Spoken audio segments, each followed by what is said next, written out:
បាទសួស្តីបងប្អូនថ្នាក់ទី2បាទនេះគឺជាវិញ្ញាសាទម្រង់បើកបាទគឺផ្នែកធនមាត្របាទលំហាត់ប្រឡងប្រចាំខែឧសភាបាទនៅក្នុងបាទលំហាត់នេះគឺគេឲ្យបាទចំណុច A បាទមានអាប់ស៊ីស1 ordinate 0កូដបន្វា1និង B 0 1 3ហើយនឹងបាទ C 1 2បាទ0បាទចំណុចកបាទសំណួរកគេឲ្យចូលដៅចំណុច A B ហើយនិង C បាទនៅក្នុងតម្រុយបាទខគណនាផលគុណនៃ vector បាទគឺផលគុណខ្វែងដែលយើងហៅថា cross product បាទ n គឺស្មើនឹង AB បាទខ្វែងជាមួយនឹង AC បន្ទាប់មកគេឲ្យកំណត់ក្លាបផ្ទៃត្រីកោណ ABC បាទចំពោះចំណុចគោលកំណត់សមីការប្លង់បាទសមីការប្លង់ ABC ដែលកាត់តាម A នឹងមាន vector normal បន្វា n បាទខគណនាផលគុណបាទ AB ខ្វែង AC ហើយបាទយកវាទៅស្កាលេជាមួយនឹង AO បាទបន្ទាប់មកគណនាមាត្រតេត្រាអែតបាទតេត្រាអែតឬចតុមុខ OABC បាទអញ្ចឹងកុំឲ្យខាត់ពេកយើងចាប់ផ្ដើមមើលដំណោះស្រាយទាំងអស់គ្នាបាទអញ្ចឹងដំណោះស្រាយចំណុចទី1គឺបាទយើងដៅចំណុចណាបាទដៅចំណុច A B និង C បាទអញ្ចឹងយើងមានតម្រុយបាទតម្រុយនេះគឺបាទនៅក្នុងប្លង់ក្នុងលំហសំទោសតម្រុយក្នុងលំហដែលអពណ៌ក្រហមនេះគឺ AX បាទនេះគឺ X បាទ X' បាទ Y បាទ Y' ហើយនឹងបាទ Z បាទ Z' បាទអញ្ចឹងចំណុច A របស់យើងគឺមានអាប់ស៊ីស2បាទអាប់ស៊ីស2បាទវាអត់មានអស់ដំណេរទេអញ្ចឹងបាទយើងគូសមកលើណាបាទដល់ពេលកូដវាស្មើ1បាទអញ្ចឹងចំណុច A បាទគឺចំណុចដែលមានអាប់ស៊ីសបាទ2បាទអស់ដំណេរ0ដល់ពេលកូដវា1ឡើងលើណាបាទអញ្ចឹងវាស្ថិតនៅចំណុចនេះគឺវាស្ថិតនៅក្នុងប្លង់អីគេប្លង់ x បាទ OZ បាទគឺអត់មាន y ណាដូចគ្នាដែរចំណុច B ចំណុច B គឺអត់មាន x ចាប់ផ្ដើមគឺ y អញ្ចឹង y យើង1បាទឡើងទៅលើម៉ាន3ឯកតាបាទអញ្ចឹងកន្លែងនេះបាទ x0 y1 z 3អញ្ចឹងចំណុចរបស់យើងគឺបាទចំណុច B ដល់ពេល C បាទកន្លែងនេះគឺចំណុច B ស្ថិតនៅក្នុងប្លង់អីគេគឺប្លង់ y OZ បាទ x ណាដូចគ្នាដែរចំណុច C បាទ C ស្ថិតនៅអីគេបាទចំណុចដែលមានអាប់ស៊ីស1បាទអុកដនេវាម៉ានអុកដនេវា2បាទកូដវា0បាទបងប្អូនកុំច្រឡំអត់នៅលើអានេះទេបាទនេះបាទខណៈយើងមើលទៅជាន់គ្នាបាទអញ្ចឹងចំណុច C បាទអញ្ចឹង C យើងអាប់ស៊ីស1អុកដនេ2កូដវា0បាទអញ្ចឹងចំណុចទី1តកតងការសង់រូបគឺមានប៉ុណ្ណឹងឥឡូវយើងដល់ចំណុចមួយទៀតណាគឺខគណនាផលគុណនៃ vector បាទ n បាទ AB ខ្វែងជាមួយ AC និងគណនាក្លាបផ្ទៃត្រីកោណ ABC បាទអញ្ចឹងគណនាផលគុណ vector គឺយើងរៀនតាមលំដាប់ប៉ុន្តែមុននឹងគណនាផលគុណខ្វែងនៃ vector នឹងបានគឺបងប្អូនត្រូវរកបាទ vector AB និង vector AC បាទអញ្ចឹងតាមរូបមន្តគឺ xb ដក xa yb ដក ya zb ដក za អញ្ចឹងយើងទាញមកបាទ ab របស់យើងគឺដក2 1 2ហើយនឹង ac របស់យើងគឺដក1 2ដក1បន្ទាប់មកយើងយកវាមកគុណណាបាទ vector n របស់យើងបាទអញ្ចឹងយើងរៀបតាមលំដាប់បាទអញ្ចឹងពេលដែលយើងគុណទៅឃើញប្រមាណណាបាទកន្លែងនេះឃើញដក5ដោយសារពេលដែលយើងយក e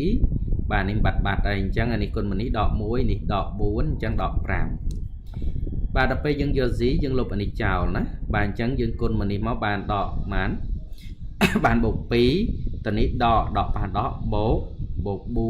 4សញ្ញាមុខដកទៀតអញ្ចឹងវាទៅជាដក4បាទនៅពេលដែលយើងយកការបាទ vector ការគឺយើងលុបអានេះចោលអញ្ចឹងយើងគុណមកនេះមកបាទដក4បាទតនេះដកប៉ះដកបូកអញ្ចឹងដក4បូក1វាទៅជាដក3បាទអញ្ចឹងបាទតម្លៃ AB ខ្វែងនឹង AC របស់យើងគឺស្មើដក5 E ដក 4C ដក 3K បាទអញ្ចឹងដូចនេះបាទ vector n បាទរបស់យើងគឺដក 5E ដក 4C ដក 3K បាទដល់ពេលយើងគណនាក្លាបផ្ទៃបាទក្លាបផ្ទៃត្រីកោណ ABC បាទតាមរូបមន្តរបស់យើងគឺក្លាបផ្ទៃត្រីកោណ ABC ស្មើ1/2 A បាទ norm AB bà khoanh AC của trai cầu nó thận lưới bà Victor trong một miết thận lưới Victor ABនិង AC បញ្ចឹងតាមរូបមន្ត norm បាទនេះគឺយើងចង់រកនេះ norm នៃ Victor បើសិនបងមានរូបមន្តអុយបាទអុយ x y z បាទយើងរក norm អុយគឺបាទរឹសនៃ x ក្រេបូក y ក្រេបូក z ក្រេបាទអញ្ចឹងយើងរក norm វាមកបាទរឹសដក 5 លើកជាក្រេដក 4 លើកជាក្រេដក 3 លើកជាក្រេបូកចូលគ្នាទៅគឺយើងបានឯគេនេះ 25 16 14 25 25 25 50 បាទ 50 បងអាចសរសេរថា 25 គុណជាមួយនឹង 2 បាទ 25 សេជាក្រេចេញមកអញ្ចឹងយើងបាន 5 ឬ 2 បាទដូចនេះក្លាប់ផ្ទៃត្រីកោណ ABC ហ្នឹងគឺកន្លះគុណនឹង 5 ឬ 2 ឬក៏យើងអាចសេថា 5 ឬ 2 លើ